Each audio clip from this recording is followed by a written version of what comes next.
Right, welcome to another Top Flight show. So yeah, we've got quite a lot to discuss again, and welcome to Rich and Stacey and Cameron. Thanks for coming to join us again. I like your hat, Cameron. Yeah, nice hat. Make athletics great again. Maga. That's what we're going to do. Has this got anything to do with the presidential race, election tomorrow? Absolutely not. We are not affiliated with any party. just for clarity. The Top Flight party. The Top Flight party. That's a different story altogether. Yeah. The Top Flight Christmas We'll party. be actually no. That's not. I was gonna. Oh, let's got me excited about talking about what you're going to release at some point soon. But we'll get onto that another time. Yes, that's under wraps. Yeah, so we've got lots to discuss. We're going to sort of change the format a bit. So we want to just talk about things that are going on in the athletics world on these podcasts a bit as well. And then we've got a special guest coming in, Kate Disley from Momentum Physio, to talk about like running assessments and looking for that like extra 0.1%. Talk about your dodgy body. And my dodgy everything. Pelvis. Yeah. Honeymoon pelvis. all them dance moves. The flamenco dancing. And then we'll do a quick review of the series update, so Jarrow and series overall, and then we've got Fulham 10k coming up, which is going to be mega, and we'll go through the start list there. So yeah, it's looking sick. Stacked. Nice. Yeah. Stacked. So yeah, I guess massive news at the minute. It's marathon season. We've seen some absolutely great performances, but you've got to be careful, I think, with the superlatives that you use, because I think there's been a lot of discussion about how believable some of these performances are. So they are phenomenal performances, but using the word unbelievable can have quite a few connotations at the minute. And I guess it's interesting to see and hear what people think about all these performances at the minute. Do you know what? I've had a couple of discussions with people, not high level athletics or anything like that. They're more of your general just club runners. Some of them aren't even club runners. They run and they're not part of any system or anything at all. And everything is just going above their heads now, and they're completely disengaged from every single week there's a new world record, and they're just they don't believe anything, and they kind of, to them it's not news anymore. It's a strange one. Yeah, I think like disconnect, indifference. Yeah. A disconnect. That's it. What I hate what it does, like from a perception point of view, is whenever you see a result, you just straight away are like, that's dodgy. You doubt it, yeah. They can't do that. And like most of the time it's because, if something looks too good to be true, then maybe it is. Yeah. But it just takes the pleasure away from the sport of when you do get them one-off like performances that you're like, because you look at it different. You're always going to have that mindset because you're just so used to seeing it. A big run, 6 months down the line, they get popped. Done. And it's a cycle. Yeah, the reputation of the sport at the minute is totally decimated at like what I would define as hyper elite. So hyper elite level, nobody cares. Like that is the crux of it at the minute. The people who really love athletics and have been involved their whole life and really care about athletics, like us, we're not that bothered. Like I'm not following a world level that closely now because it's boring. Like I don't like the same story of unreal performance and then somebody comes out that they've been doping, and it's just like repeat to fade. And we're at a bit of a crossroads now where if something's not seriously done by World Athletics, WADA, Athletics Integrity Unit, all these guys who they're trying to do something, but if they can't get legislation across, they can't get governments on board to actually smash this and cut it out of sort, I think we're going to end up with like a two-tier sport, short term, and hopefully medium to long term it'll change. What I mean by two-tier is I think you're going to get event organisers, hopefully top flight as well, but I think you'll get event organisers like who really care about the sport will start tightening up policies to try and like freeze these people out. And in the short term you'll get some events who aren't bothered and the whole like the hype and everything that comes with the whole pomp and ceremony of having these hyper elites and the world records and such. They'll carry on, but the disconnect will continue, and you'll get these event organisers who actually do care and actually want to focus on people who are clean, the sub-elite, the next level down. And people are still engaging with that. That's as popular as it's ever been. We've got millions of people running in the UK. We've got like hundreds of thousands of club runners. They do care, and they care when they see somebody break 30 minutes for 10k for the first time, or like a female athlete breaking 16 minutes for 5k. They care about that. Like that's within their sphere of influence. There's a massive disconnect from that hyper elite, and I think you'll end up with this 2-tier system. People they'll exist, but the following will deplete and it'll go down and down and down. Like nobody's watching on TV. The amount of coverage of the Olympics is just lower and lower every time on athletics. That'll die off, and we'll whoever's left will rise to take the place of that. It's a bit like a while ago you were on about that stupid drug games. Is that still Yeah. Is that The going ahead? funding for the games. Is that going ahead? Well, you could Well, be doped up he or was. whatever. I mean, I haven't seen a news article in a while on it, but he was pretty confident it was going to go ahead in 2025. I'm not sure, to be honest, but I think it already exists in athletics, doesn't it? Yeah, People might basically. they might follow it for a very short period of time, but the novelty will wear off. The novelty has worn off. Yeah. This sport has been through this already with Russia in the 2012 games. Like, we knew when we were watching those races in the years leading up to it, 2010, 2011, even going back to 2008, we knew what we were watching was not real. We knew it. Yeah. We knew it deep down. We knew what we were watching was, I like to think of it kind of like it was a magic show, because it wasn't real. Yeah. And what we're seeing now, some of these performances, we're sitting there and going, well, we know it's not real, so not even going to get involved in it. And that's why you start losing fans. In terms of anything to do with sponsorship, you're going to lose out on sponsorship. Brands are not going to want to be associated with performances like these, with people who are taking drugs. So not openly, but the rate that people are being caught, and it's so dominant in this sport, that commercially it's going to get worse for athletics. It's going to get worse for the sport. Yeah, it's frustrating that at the minute, though, a lot of the brands are still sponsoring these, and they're tied up with these mega agents who've got a bit of a monopoly on athletics. And it's the same brands and the same athletes, and it's like one fails, and then the next athlete, as long as they're still wearing their kit, as long as they make the noise that day and they make the headlines, that it's like they're the next one. They just take on. Yeah, conveyor belt, next one. Yeah. Something's massively got to change. And I think, if we look at like facts wise, obviously everybody's got to be careful, because there will be a lot of good and legitimate people in these, like, who are putting these performances out. And like you just said, Rich, it's like you can't navigate at the minute between what is a genuine performance and what isn't. And a clue in that is often the progression. So if somebody's making like a ridiculous progression, it's probably, history tells us that that's probably not legit. So it's just become incredibly difficult to navigate. And we've got the class these countries in 3 categories, A, B and C, from the Athletics Integrity Unit, according to how well they're complying and effectively are they on a performance management plan for their doping and anti-doping procedures. Category A countries, there's 8 of them. There's Belarus, Bahrain, Ethiopia, Kenya, Morocco, Nigeria, Russia, Ukraine.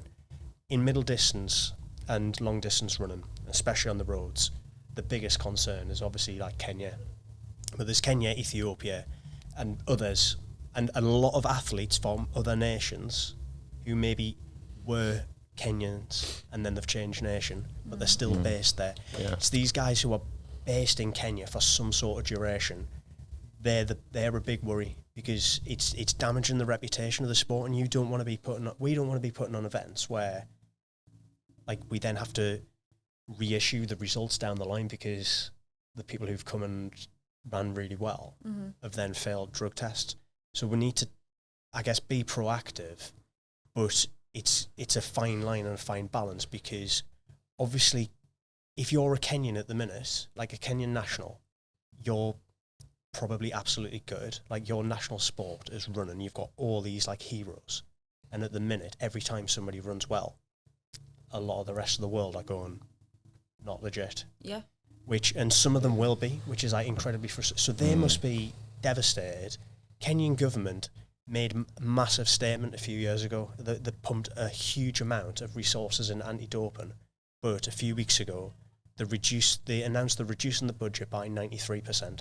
So we've had loads of Kenyan failed tests over the last few years because they've been putting the funding in, but it is overwhelming and they've had to make cuts for various reasons. So how many people are they going to catch if they've massively reduced the funding? It's a really, really difficult situation to navigate. It's really disappointing to hear that. I mean, how many athletes have been done recently from Kenya alone?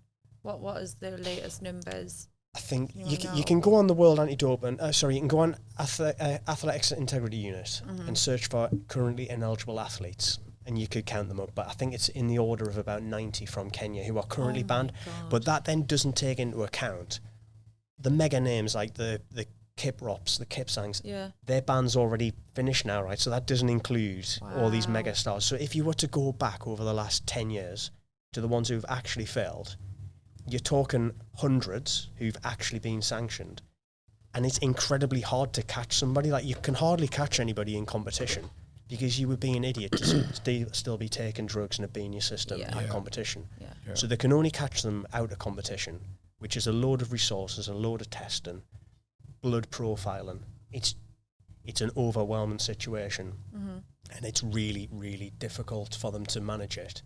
And surely if they're reducing the amount of money, what was it, 97%? 93%, surely that has repercussions. If they are already on this category A list already, surely that means that WADA or whichever governing body is going to get involved and say, you know what, you're banned. They banned Russia, why can't they ban Kenya? I think the difference with Kenya and Russia was institutionalized, so the government were actually involved in the so they were actually proactive. State-funded doping program, wasn't it? Whereas Kenya and some of these other countries, it's not the government. The government are disgraced by this.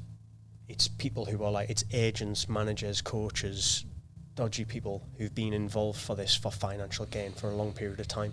So it is different, but it's then can we put pressure on them, like by World Athletics, for example? Can they put pressure on the Kenyan government to get the house in order?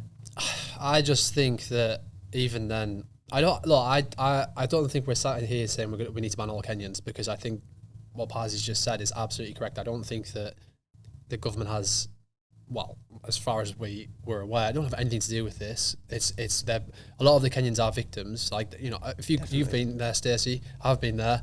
You see the conditions that some of them live in, and they're being taken advantage of. And I mean, I won't lie to you. Like, if I was in that situation, I was living in a mud hut, and some flashy person came over to me and said, you know, we can make you a great runner. And a lot of them, I don't even think they're getting doped up. I'll be honest. I think it's just the victims of it. That doesn't take away from the fact that what's going on. And I think it's a sad state of affairs that we actually sit and celebrate the fact that the AIU is catching people. For me, that's sad. That for me just confirms more and more how pathetic the sport is. Like, I'm sorry, but it is. Like, it's like everybody. I mean, I think the latest performance, and I'm not accusing anybody because there's no evidence of actual cheating, but you're getting people like people running ludicrous times, like absolutely ludicrous times, and you just sit there and think it's so unbelievable. You almost sat there waiting, thinking, well, when's it going to happen? But I think that the reduction in money that the Kenyan government's basically had to whatever reason they've had, the 90% reduction, like, will that even make much of a difference? Yeah, maybe not. I mean, because I don't think that they'll ever catch up. I don't think that the anti-doping will never ever catch up to be on par with the drugs that are coming out. It's so easy to just manipulate a drug. You stick a methyl group on here, stick a methyl group on there. Or it's easy. You just develop drugs all the time, and like you don't know. It's not a case of, because they could test for something if they know what it is. It's the classic case of the clear. Yeah, the clear. Nobody testers are always nobody knew what it behind. was. Yeah. They found out what it was, and then They they busted it. But if you listen to the interview with is it Victor Conte? That's the guy who was in charge of it. Conte. I sat and watched that. I sent it to you, didn't I? Like, if you sit and watch that, like, he just sits there and like, he's like, yeah, it was like taking candy from a baby. I was just putting HGH in them. I was putting testosterone in them between rounds because I knew that they weren't going to test for it. And it was easy, you know. And he like, honestly, like, it wasn't a sense of arrogance even from him. It was just like, yeah, I did it. Like, and that's definitely happening now. I think the track's cleaner than what it used to be. If you look at the results from the Olympics, the Diamond Leagues definitely aren't, but the Olympic Games, the championship races are most definitely getting cleaner. There's less money on the track, but the roads. I mean, Roads. I'm only speaking purely from the amount of people who are failing tests, like people you've never heard of coming out and smashing out a 10k world record, and then you sit there and think, well, first of all, where's the progression? But like the track. The Diamond Leagues, if you look at the Diamond Leagues, the results from the Diamond Leagues, and you compare that to what happened in the Olympic Games, I don't believe that the way that some of them were wiping the floor with others in the Diamond Leagues, and then when they went to the Olympic Games, they were just nowhere to be seen. It's just a bit sus to me. Like, but anyway, ultimately, though, we could go on about this all night. We're painting a bad picture. Like, I think athletics overall is in a great place. Like, yeah, but it's from frustration. That's it. It's frustration. Frustration. We're sick of it. Like, the top level. We're fans of the sport as well. Yeah, sub-elite, and you're hitting the nail on the head here. The actual genuine fans of the sport are really frustrated and disengaged with it, and it's like, please, somebody do something. But it comes down to money, because the testing costs, the resources cost, and it's cost prohibitive to do the testing. They're always going to be behind. And if you just think, I reckon it would be very successful if they said that they're catching 1 in every 100 person, right? Because it's that difficult. So if you think if there's 100 people failed, that means at least 1,000 were on it. Wow. Right. That's just me making up numbers, but it's so hard to catch that the numbers would multiply very quickly. So yeah, I don't know what we can do about it. I mean, that's not really what we're targeting with these races. And speaking to other people who organise other similar type events, and everybody's saying the same thing. Like, we really want to drive athletics forward. We want to make athletics great again, and yeah, it's got to be built on trust. And I think whenever you're having cash prizes, you're at a risk of people wanting to come in to cheat. So yeah, we're gonna have to look at how can we disincentivize that. How can you protect these races? How can you protect the sport in the UK?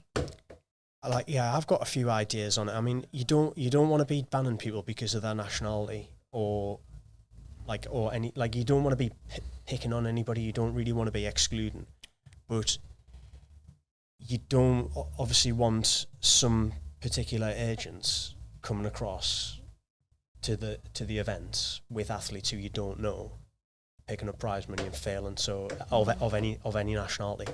So that almost links back on what Cam's saying as well, though, about the sort of the exploitation side of things, bringing athletes over. What are the agents cleaning up out of them athletes that they're bringing over for a few weeks, get a couple £100 out of each of them or whatever? Yeah. It links back round to that. And what you were saying about protecting the sport, and something we discussed prior to this, was it's also about protecting the other athletes that are turning up, that are wanting to race and that are racing clean and they're in that sub-elite and want to make that jump.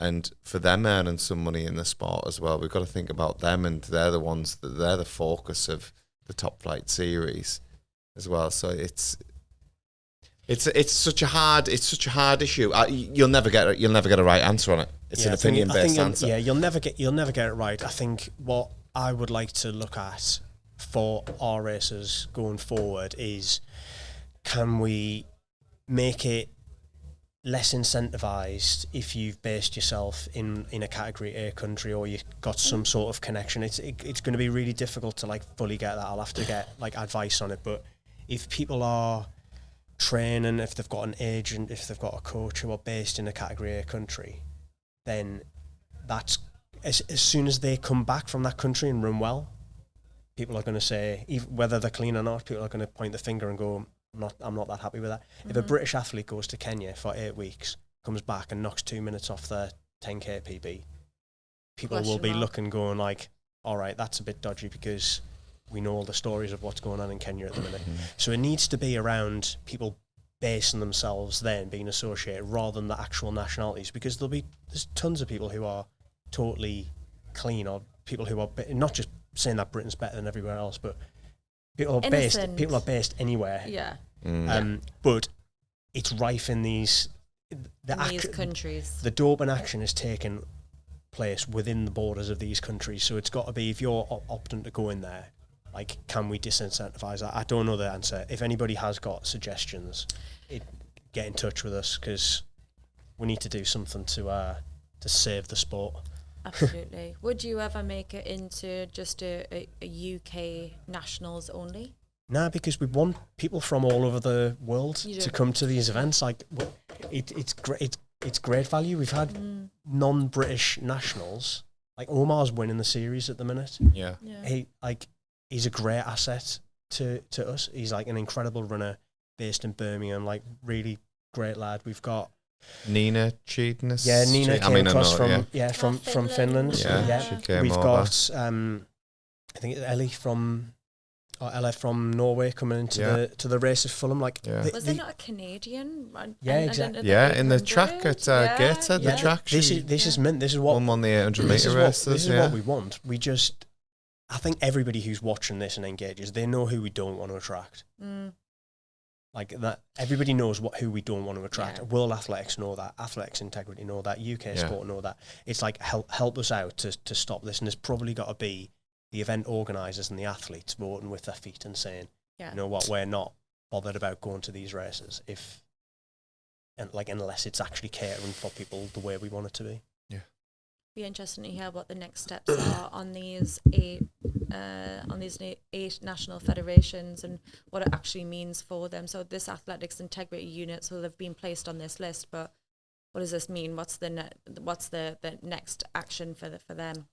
Yeah, I think it'll be the Kenya one will be interesting, because I think I've seen Seb Coad being getting in touch, shall we say, with the Kenyan government on behalf of World Athletics. I've seen that as some sort of story on BBC News the other day. So yeah, it'll be interesting to see if they reverse that decision, and if they what help and support they can be given. Yeah, reverse what decision? To reduce the funding. by 93% reduction.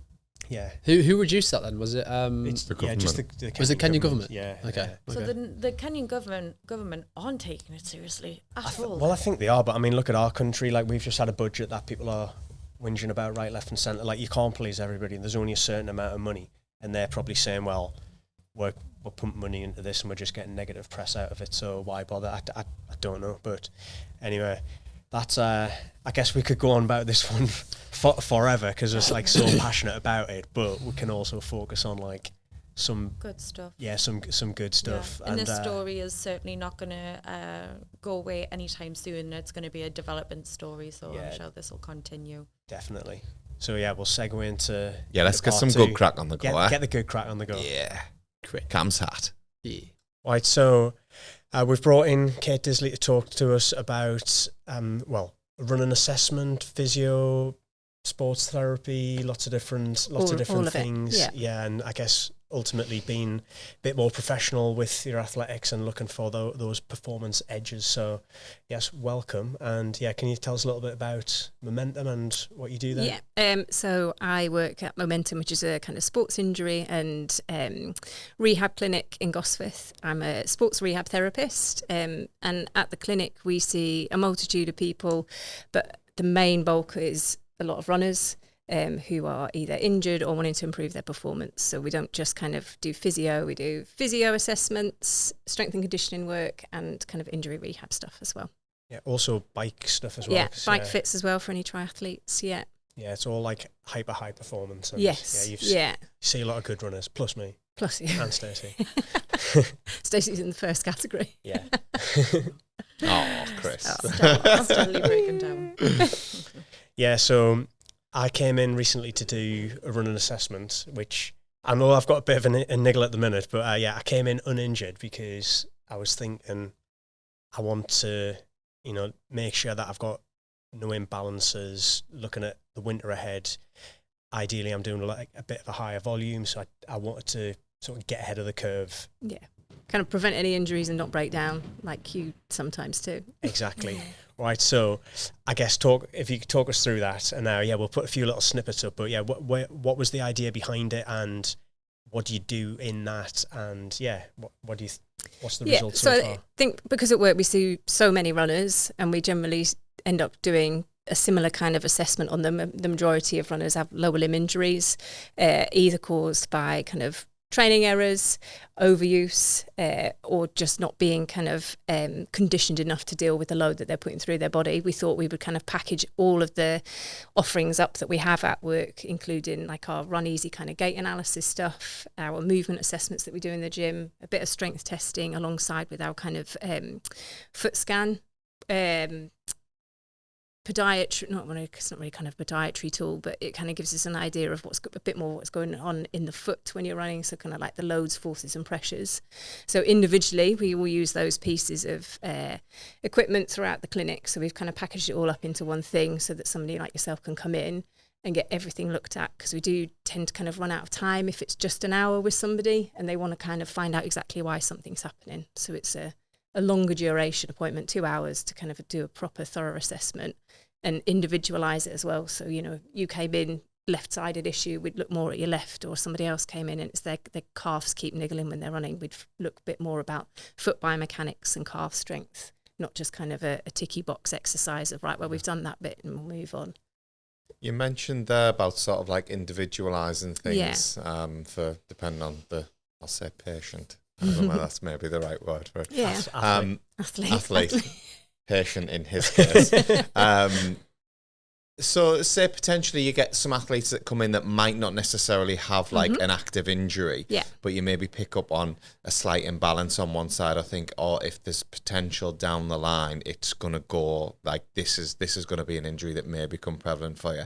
Is that something that you would then potentially pick up and say, look, you maybe need to cater your training in this direction to counteract that? Is that something that comes as part of the work that you guys do? So you don't have to be injured. We can do it as almost like a performance assessment, as you've just said. And so especially using the stuff, so the Run Easy is like a gait analysis tool that we use. So it kind of sits around the pelvis and it tells us information about how people load side to side, whether there's any big kind of asymmetries, how much kind of medial lateral movement you have at the pelvis in your stance phase, alongside kind of cadence and, ground reaction force and things like that.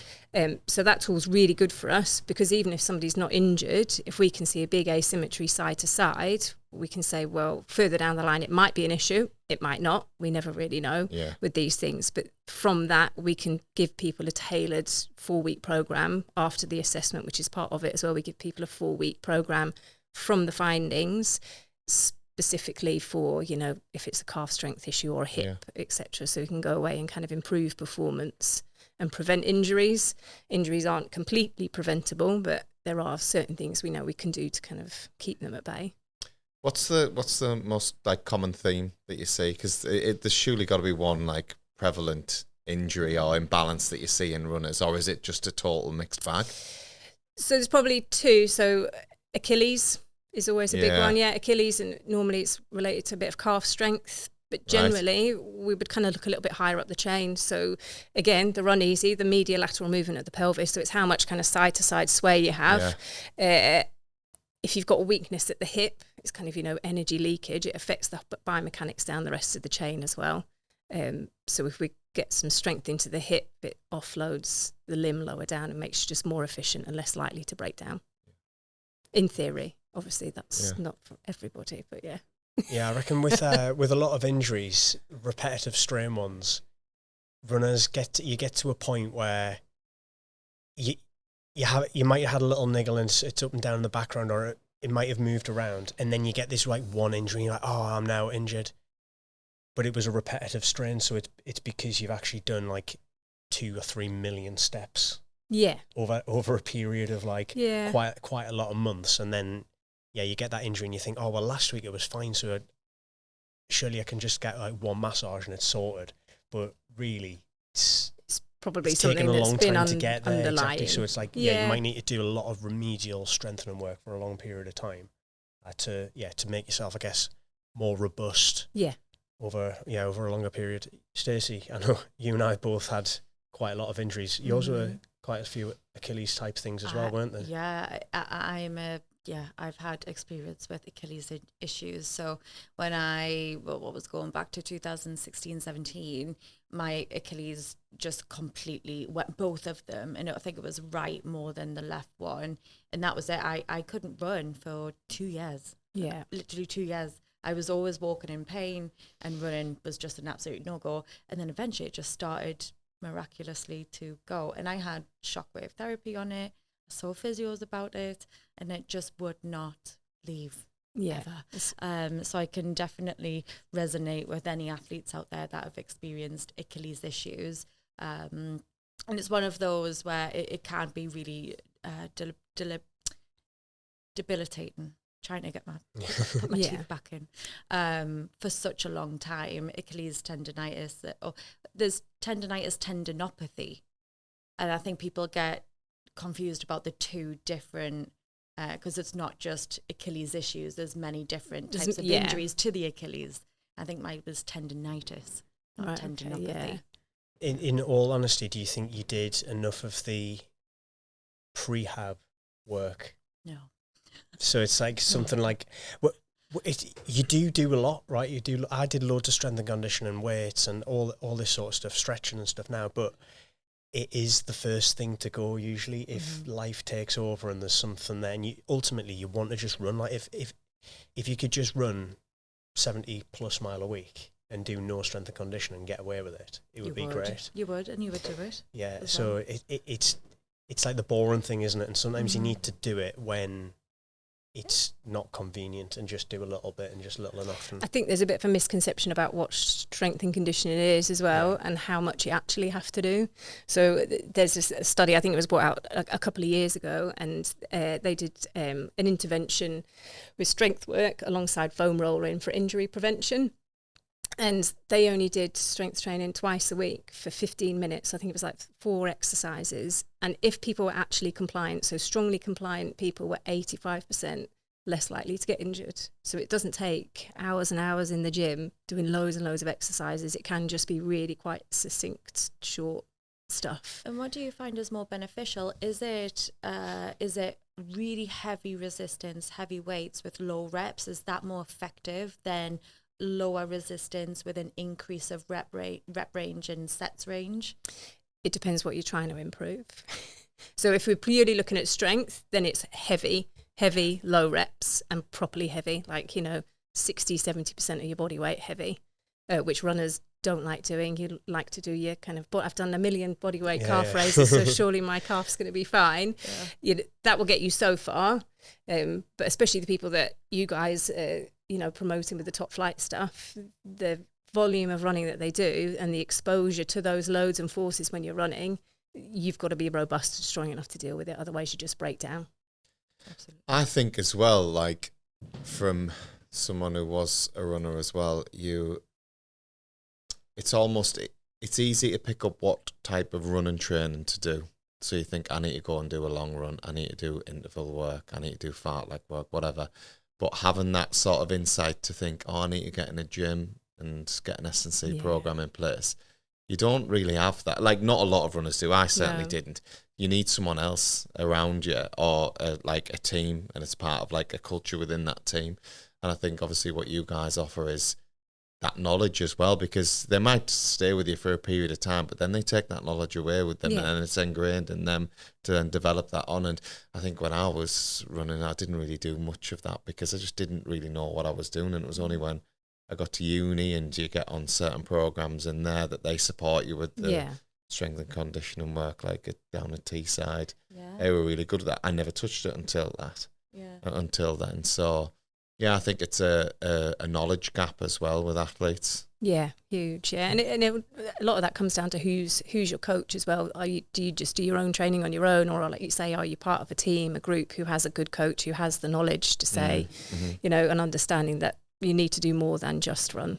Yeah. You do the assessments and you have those conversations with the athlete themselves. Do you also loop in their coach or other members of their team, say it's a nutritionist? Yeah, or if they wanted to. psychologist? Yeah, obviously because it's patient confidentiality. But yeah, if somebody wants to share the information with their coach, we can work with anybody else who's a part of that team. So.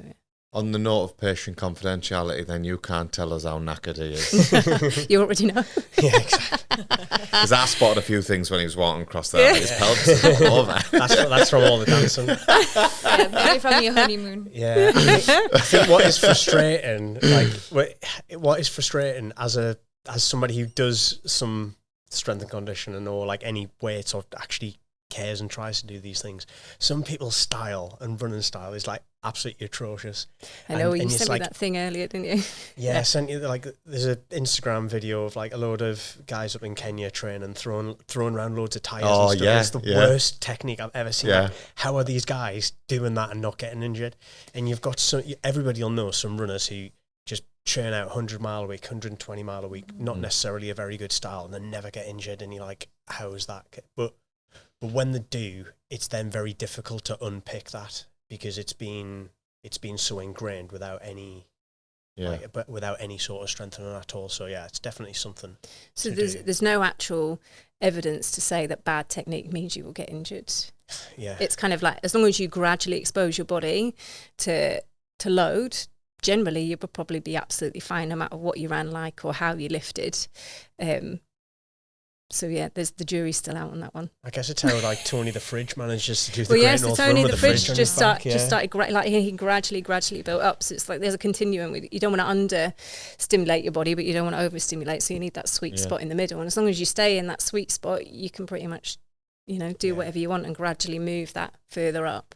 I guess with some of this as well, and everybody might have their own opinion on this, but there's a lot of it it's a mentality thing. So obviously we've spoke to some top athletes who we've had on the show already, and it's a mentality thing. If you're doing this stuff, it's like in your head you're making yourself mentally robust in that you're doing everything you can and you're not leaving any stone unturned.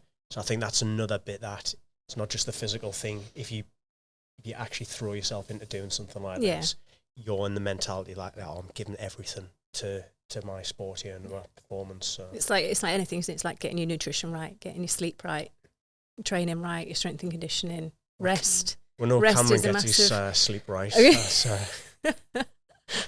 Well, you know what I think though is like a valid point is relating to the sport and where it is now. Like the price of things in athletics has gone up significantly. Mm-hmm. Like you look at a pair of say Alpha Flies, 230 quid. No, 285 quid. 285 quid, right? But you'll turn up to a park run and you'll see a lot of people in Alpha Flies. Yeah. So if you're willing to spend that on a pair of Alpha Fly, you get a good S&C program. Exactly, yeah. We say you may this as all well the time. Because down the line, that's going to serve you a bit more longevity in the sport and probably, better performances potentially. I know the Alpha Flies are good, but they will develop you as an athlete more than, say, a set of Alpha Flies and turn up to your park run on a Friday morning, that a kind Saturday of thing's morning. like marginal gains, isn't it? Yeah, if you're ticking off everything else, then spend the 280 quid on the shoes. Well, I feel that's a good market employ for you there. Yeah, definitely. Buy a pair of Alpha Flies, why not buy some S&C? Yeah. I think it's much more worthwhile to drop one of those running sessions for the S&C sessions. And let's be honest, I think it's time that a lot of people struggle with. Yeah. And I think that's one of the things is it's the first thing to go is because of time. So you go, I haven't got time. Okay, I'll drop my S&C, but I'll still do my track session. I'll still go for my 75-minute run, whatever it is.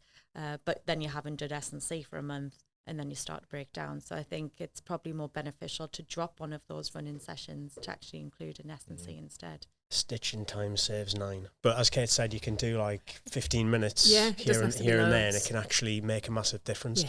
So obviously you're based in the Northeast, so people who are watching this might be interested and want to come. But yeah, we've had experience of seeing like quite a few really top end physios as well around the country. So like Alison Rose, based in Leeds, and Matt Berg and Mark Buttingham, who are based in Northampton. They all do like similar things. So yeah, if you're way out of the northeast, then this is definitely something that people could be doing anywhere in the country. Yeah. But if you're in the northeast, give Momentum a shout. Ask for Kate. Lovely. Yeah. Oh, well, thank you very much for coming on. Thank you. It's been a pleasure. Yeah, I'll see you on the treatment table soon. We'll all be in. Not now you've had your assessment and you've got your programme following, exactly. Chris. Come on. Yeah. Hopefully, fingers crossed. Right, well, yeah, thanks. Thank see you. soon. Cheers. Right. Perfect. Right, then we'll do a quick review of the series so far. So we got our 10th race at Jarrow. Yes. Jarrow 10K, and we had Kirsty Longley came back and won again. So she's sitting pretty at the top with 75 points. She ran, was it a season's best? No, I don't think it was a season's best. Just outside 35.03. She's run a lot of times in the 35s. Charlotte Dillon, it was 35.32, and Alex Snedden, local lass from Jarrow, 36.34. So, some really good race. And Jarrow is such a fast course. We're changing the date next year to be a few weeks later because I mentioned on the other one that we ended up clashing with the National Road Relays, which affected the quality, which is frustrating because that was a different weekend last year, which is why I chose that one. So anyway, we're going to go the 19th of October next year, and this course is super flat and fast. Like Omar was saying that he reckons... Omar won on the men's side, 29.15. Spoiler. Yeah, spoiler alert. And he said that this is like a super fast course. It's just that he was like solo effort. Loads of straight line running, totally flat. Just need to get the date right so that the top athletes can turn up from locally, and that will bring people from further afield. So obviously everybody can't do every race. And some other good performances. Joe Armstrong, second in a PB, second last year as well. Alex Brown getting his 3 top flight races in. He's sort of returning to form. Doug Musson got his 3rd race in. Good to see him getting back up there as well. It was a good little watch. 3rd, 4th, and 5th. Even actually Joe Armstrong, they all came into the stadium. Monty Watson for 5th, is round about the same time, and there was some like moves down the back straight, which was quite entertaining to watch from the sideline. 5 seconds between them, and I guess next year, but we just want to expand the field so we've got more quality in quantity, because that race in particular has got such good potential to be one of the top events in the UK, maybe especially in the North. UK and the world. Yeah, exactly. Yeah. The world's top flight oyster. Everyone knows that. I think so. Everybody PB's in the top flight. Fact of the day. If it's at Jarrow. Oh, can you hear that rabble outside? They not know we're doing a podcast. That's why they're here, man. You don't hear them cheering. I know. I want to speak to Chris. It's going to be hell on when I go out here, straight in the back of the limo. No autographs tonight, thank you. Where we record in this studio, it's actually above a pub, and they host a lot of live music at times, so we do have a little bit of background noise. Yeah, I think Mike cuts this out very well though, so cheers, Mike. We've got a good editor. Yeah. So Jarrow was class. So thanks again for your contributions on the day. And it was a big contribution. Yeah, and Rich MC. How was MC? Oh. Yeah. Oh, obviously it was a big contribution. I remember that from the studio where it was nice and warm. Yeah. It's a bit drizzly. Just by day. yourself. Did someone not turn up on time? Yeah, I was a bit of a flying the solo flag for a little. Yeah. Did he go to the wrong place on the morning? Yeah. Oh yeah. I forgot about that. Who would do that round here? Yeah. So Cam ringing me up going, where are you? I'm going, I'm in the studio. Where are you? I'm at Jarrow. So we had mentioned that we could potentially have gone to Jarrow and do everything on site like we did for the track, and then we changed and we're like, actually no, because of the amount of internet and routers and stuff that we need, well, it's easier to stick what we know at the studio.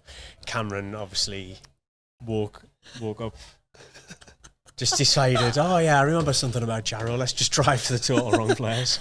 Anyway, he got there eventually. To be fair, I actually arrived at like 1 minute past 9, which is pretty impressive because I'd rang Stacey at like 15 minutes to go, like, where the hell are you at?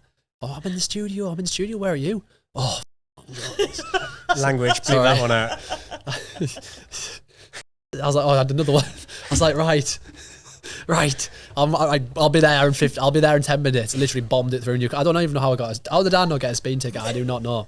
Got a Literally parking tore ticket. through it. To go with your parking ticket from Yeah, last time. yeah. Parking ticket. Yeah. I don't know how he gets. I think by. she was kicking off as well. Do you know, like when the roads were closed, I was like, "Listen, do you know who I am? I'm starting The roads were race. closed for the race. My name's Rich Morrell. I've got a commentator through there waiting in that studio. Get this road open now." Anyway, eventually he opened the road, but let me through with the hazards on. Parked up. Thought, right, brilliant. I'm here with 15 minutes to spare. This is the best. Technically, I'm half an hour early because I'm normally 15 minutes late. So yeah, it didn't go down as planned anyway. He's getting cut from next series. So like. Fulham, hopefully you'll turn up on time. We'll Yeah, set an I'm alarm for going you. down. I'm going down to Fulham. I'm Oh well, there you are then. I'm not ready. Sorry, I'm flying it solo.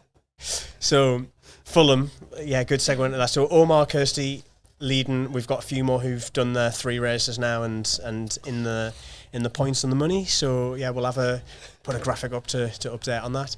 And then yeah, Fulham, we've got a bumper entry. So yeah, like I said, for these events, like it's 12 events this year, 1 event every month, as you know, for the series. Recruiting for 1 race is quite difficult. So for 12, like some of them have been much bigger turnout. Yeah. Some of them slightly lower. Fulham, it's obviously hit a sweet spot a week before the Europeans. It's a really fast course in the middle of London, totally flat. And yeah, we've got best part of 100 on the top flight start list, which yeah, it's great. It shows that the series has taken off. And yeah, let's go through the field. So some standouts in the ladies. Absolutely. Some big names on there, like, isn't there? Yeah. I mean, Go on, Stacey, reel one off. I mean, right at the top, you got Amy, Eloise, Neil. I mean, incredible athletes. Really looking forward to seeing her perform on the day. She's done a race already for RunThrough, right? Aintree. Yeah, she set a run-through record at Aintree, running 15:30 to win there, and then she actually ran at Altrincham 10k, which was one of our big road 10Ks, Yeah. but not in the top flight. So she won there as well. Wow. So yeah, Amy's in great shape. I mean, she's Olympian, European champion a few years back over the 3K. Phenomenal to have her in, and yeah, she's not going to have it all her own way though. Is she? So no, she has got Kate Esley Morris, season's best 33, 50, 57. Which is pretty all right. I don't know where she did that, but Amy's definitely she's not going to have it completely our own way. Yeah, got Eliane is coming across from Norway as well. I said a few international athletes adding a bit of flavour there. So 34.58 pretty recently. We've got Anna Donville is another 34 minutes. Bryony Proctor 34. So yeah, we're getting a really good turnout with the ladies. Some seasons best weren't updated, but I spotted Phoebe Law entering. Yeah. And 2008, I believe she won the national cross country. So 18. Was it 18? Yeah, 2018. Yeah, I think so. Yeah. So yeah, some fantastic athletes and some great pedigree. We've got a few Belgrave runners in there who are local. I guess Kingston's local as well. So they've got such a strong team. Yeah. Belgrave, yeah. They're not clean up about a recent race at the weekend. National cross relays. Yeah. They won that as well. Yeah, absolutely smashed it. Yeah, there is some real quality athletes in there. I can't see past Amy Eloise Neal, mind. Yeah. She's almost.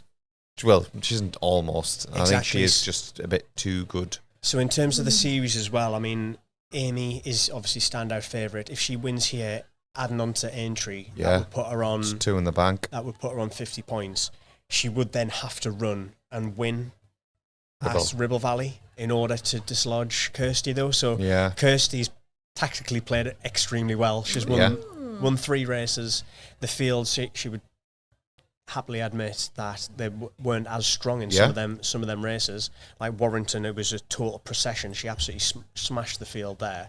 But points mean prizes, and she's. Yeah, this is what we said though at the beginning of the series. We said it's about picking your races wisely as well, and Kirsty Longley's done a very good job of picking out some races that probably suit her, and maybe she didn't even think about this at the time, but you look at like the calibre of Amy Eloise Neal and what she's got to then do to win the series, like winning at Ribble Valley. That's not like that's not an easy task at all, is it?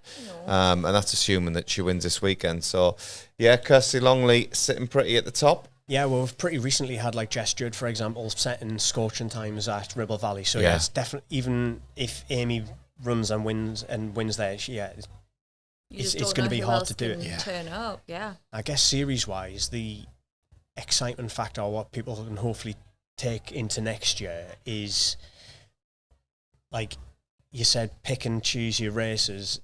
We are spreading geographically. So if you run the ones that are local to you, if possible, and then travel for a couple of others, then if you're doing the ones that are on your doorstep to make sure that you're getting the points in the bag early on, then yeah, it's going to be a good. And I guess on that note, if you follow us and I've got your email on our list, I will be giving you a sneak peek of the lists. Of the race list for next year, the fixture list. So we're not going to publicise that until the middle of December on like all the main social media, but yeah, I'll email to anybody who's already on our list. So if you're watching and you want to know, just send a message on Instagram and I'll add you onto that email list and send you the fixtures for next year. I know we'd already mentioned in the show about Newcastle being in, and that the entries aren't quite open for that yet.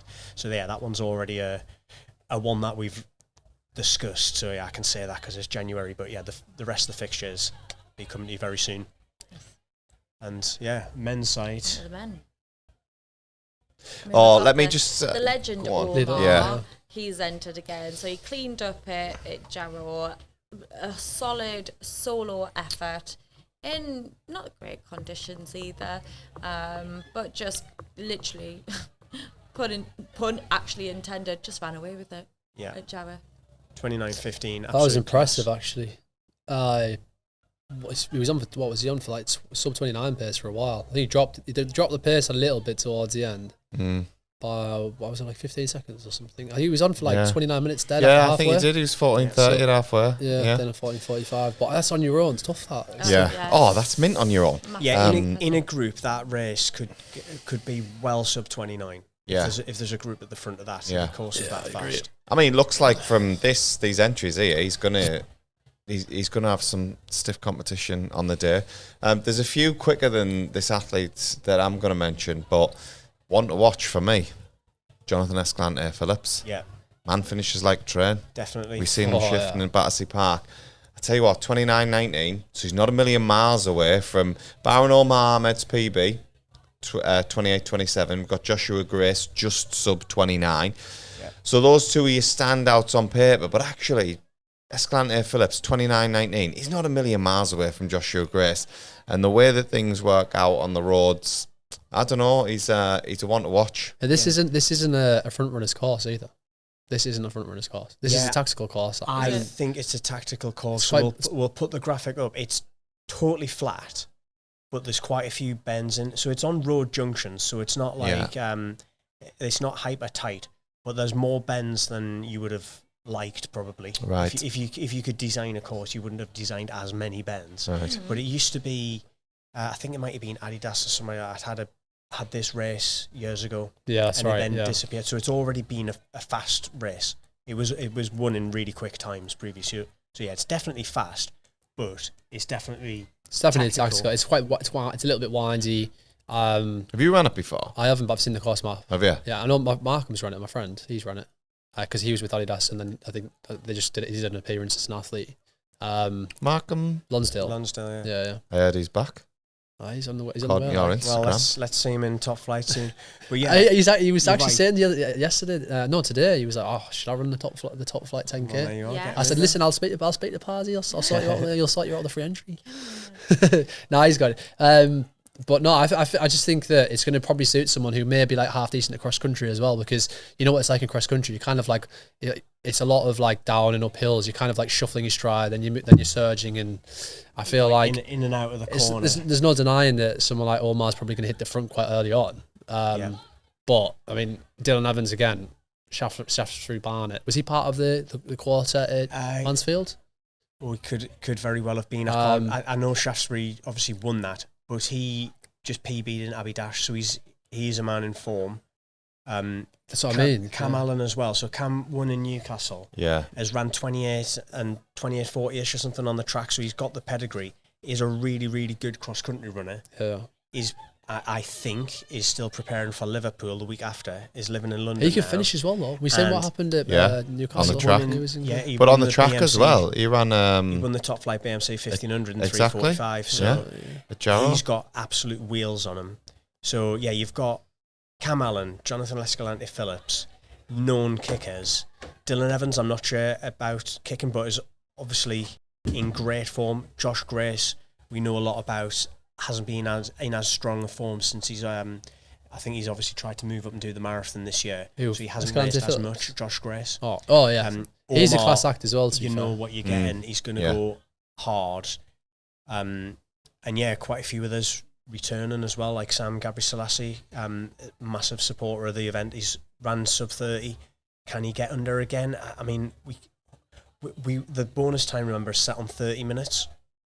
It would be unbelievable for us if we managed to pay out first to eighth of sub 30. That's obviously what we want with these events. We want to get the field strong enough so that all them bonus times that we were publicising were hit, because that means we've done what we intended to do. Yeah. And yeah, we could get it. Who's your money on?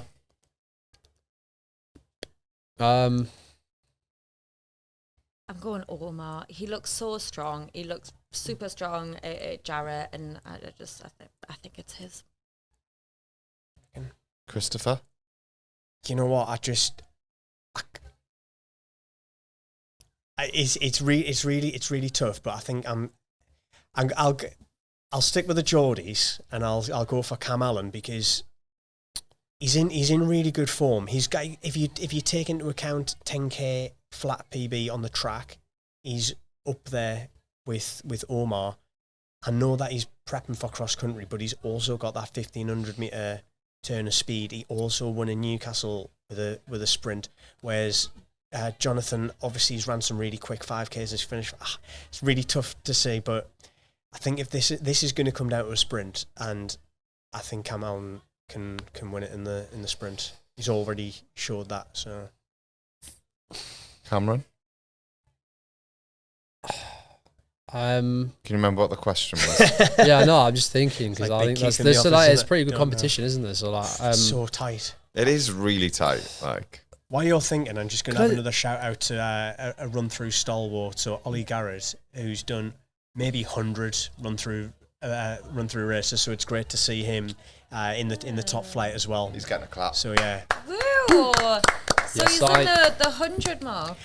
I'm guessing here, but his name just crops up every week. Is he getting a t-shirt? Yeah, we should give him some. Get him some merch, man. Yeah. We also got Joseph Cornelli entered a couple of days ago, and he won in Nantwich. He's already done two races, so another one in the overall series. So yes. Cam, any further forward? Yeah. I think I'm gonna go with Dylan Evans. I think he's a bit of an outsider. I think 29 or 400 in his recent outing at Leeds. So he's got the engine to stay with Omar. 350, 1500 metre PB. It's a bit of a range. I like an outsider, so why not? Mm-hmm. I like my stripes as well. Yeah, there you go. Go on then, Rich. I think I know what you're going to say. But go on then. Can't see past him after that finish at Battersea Park. Yeah. Then bright green shorts tearing down the outside. I think I fancy Escalante-Phillips again. Yeah. The dark horse in the not so dark shorts. I think he's going to do a job on them all. I think he's going to do an absolute job on a lot of them. Come on. Gonna be great. I mean, we haven't mentioned everybody, and it's still 2 weeks, and entries are still coming in. So yeah, there's some really good runners in there, like James Hancock, another Belgrave lad. just outside 30 minutes. Alex Milne just outside 30. Dean Williamson just outside 30. I think see what Seifu Jamal like 13:58 5K PB. So actually, Seifu I hadn't mentioned because he's his coach said that he's going to do Frankfurt Marathon, but I've left him on the list for now because you know what it's like for a marathon. Anything can change in your prep, and he might decide actually, you know what, I'll keep my powder dry for the marathon and do the 10K. So we may see him. There was somebody who ran really fast half marathon PB in there. I'm just having a quick look through the list. We moved him up, didn't we? Oh, Josh. Yeah, Mitchell, that was it. Josh Mitchell. Yeah, Clapham Chasers. So hadn't had a 10K season's best, so I'd initially missed him on the list. But yeah, 65 half marathon in Valencia this year. So yeah, fantastic turnout. So yeah, thank you to everybody who has signed up, and thanks to Jess for doing all of our homework. I guess the only person who hasn't had a prediction this week is Mike. So Mike, who are you going for? Come on, Mike. Mike, if you can't give us a name, tell us what you're getting from McDonald's. Oh, he agreed with Rich. Yeah. So he's going for tight green shorts. Going for the tight green shorts. I said bright, not tight. I have you know. Not tight enough green shorts. Yeah. I bet he better have them on at Fulham. Of course he'll gonna watch this and he's gonna wear them. Do you know what? Someone texted me actually, like literally about. I asked a question about him because I was like, I'm curious as to like whose coach is now. So I was like, oh, do you know who's coaching Jonathan Escalante Phillips? The reply I got, not a clue, but he wears some absolutely outrageous shorts. There you are. The head turn. Boyo. Yeah. We've got to build up. We've got to build up celebs and We've got Bad Boy Bennett. Got Bad Boy Bennett. Yeah, we've also got the bad boy of British athletics over there, Cameron Ross Boyack. And now we've got Escalante Phillips. We'll have to What come a up with name! something. What I've got the name. Escalante Phillips. Mr. Green. Mr. Green. Mr. Green. It's a bit, that it needs to be Dayglow, doesn't it? Dayglow? I think We'll come up with something. Yeah. Anyway, let's wait. Make sure you got them on. Mr. Drop the Cork with 100 meters to go. I'll wait. Well, you're looking at me. You've got. I know what you're thinking. Something else. Yeah. What do you mean? Drop the what? The cog. I thought you said cork. Did you think I said? I thought you said cork. Cork. Like as in from a champagne bottle. Oh. Cork. No. Oh, you say cork. Cork. No, Yeah, you're that's what I saying mean, that's what I cork was as thinking, in drop the cork. Coca-Cola. No, like cork as in This is another Horton house, isn't it? Yeah. Oh, yeah. It was Horton, by the way. I actually had this. I had this conversation with someone from. What were we saying? Are we saying Horton or Houghton? Houghton, yeah. It's Horton. Mate, I have it all the Houghton. time at work, right? It's a Houghton. I still don't know what it's called, and I've asked people, and they'll tell me one It's thing, a and big I'll go, conversation, Like isn't it? Chris It's Coulson Let's just do a from whole Horton episode on Harriers, who's from Horton, said it's Horton. So Chris that's what Coulson, I'm not taking. Coulson. Oh. Ooh, right, okay. So wait, what's that saying? Drop the what? Drop the cog. I actually got that from Vince Wilson, to be honest, which says it already. I but, thought it was drop the Vince hammer. just comes out with some funny stuff like. Well, what? I guess the cog is like And- a bike. and turn the cog. Whatever, turn the No, cog. Well, he they're used turning to the say it all cog. the time, Yeah. like in training and Maybe stuff. at He'd be drop this like, the time cog. you just fade out. Yeah, He said- that's it. Yeah. We're done. No, this is the good stuff. yeah, this is what people want to hear, This is man. what you get your reels from, Mike. Why, This is so, drop the cog. He used to say it in training all the time. So listen, just sit on them. 100 meters to go. Just drop the cog on them. yeah, But guess then that's it's- what he says. So I I don't guess know. it's something to do with gear and verse. 17th of There November. you go. That makes sense then. Yeah, it does. Fulham live stream 9 o'clock. So Sunday the 17th, 9 a.m. Yeah. Be there, be square. It was in the commentary box. I better put that in my diary. Yeah, make sure that's in your diary. Oh, what am I doing? Cameron's in bed, but you in the commentary box. Yeah, I should be. There you are. There you go. So So hopefully Should be. hopefully got 3 in the commentary I box. think I'm out for a few beverages Do you in York the if you day want to see a before. bit of MCing, a bit of MC Tazo, MC Triple B, 10 minutes before the race, I'll knock it on. I'll be like, Here we go. I don't know what's just happened this last 10 seconds. I'm gonna get here, up and have a right, few but- vodkas before I I start. think he's had a few vodkas before the end. You've got that The hat peppermint- on the and peppermint you've turned teas. into somebody else. The child's It's broken. like your bravado. Honestly, I've said it before on these pods, and I'll say it again. Pazzy, who's your mate? I do not know. Why? Thank you everybody for Yes, that's a wrap. watching. And yeah, thanks for Rich, Stacey, and Cameron, and Mike, and yeah, see you, and Kate. Okay, as well, yeah. See you next Yeah. time. Ciao, ciao.